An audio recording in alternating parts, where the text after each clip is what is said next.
In this lesson, we will see together 3 words that are written differently but pronounced the same way. Cours, cours, cours. So let's start with the first one and we'll have 2 examples. Les enfants jouent joyeusement dans la cour de récréation de l'école. Les enfants jouent joyeusement dans la cour de récréation de l'école. Je voudrais acheter une petite maison avec une cour.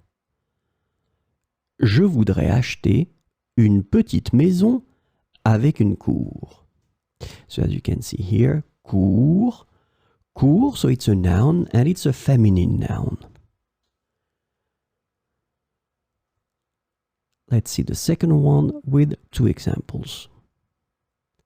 Pendant le cours de mathématiques, l'enseignant expliquait les concepts complexes aux élèves.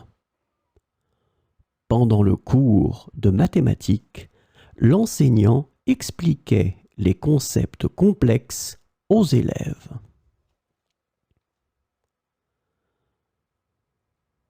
Nous avons suivi un cours de cuisine pour apprendre à préparer des plats traditionnels.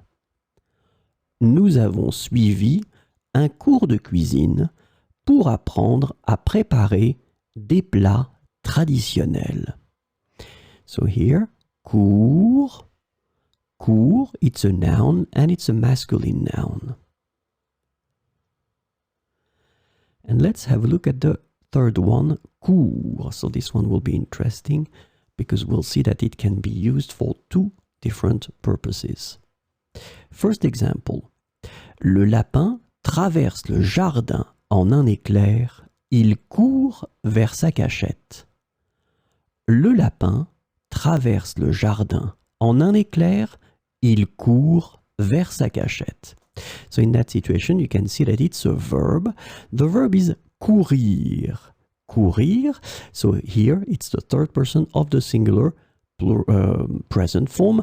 Il court. Retrouvons-nous à 14 heures sur le court de tennis. Retrouvons-nous à 14 heures sur le court de tennis. So in that situation, as you can see, le court is a noun, it's masculine, le court. So keep in mind that when you have this form C-O-U-R-T, it can be whether here, third person of the singular of the verb courir, il, elle, court, or then it can be also a noun, le court, and it's a masculine noun, le court.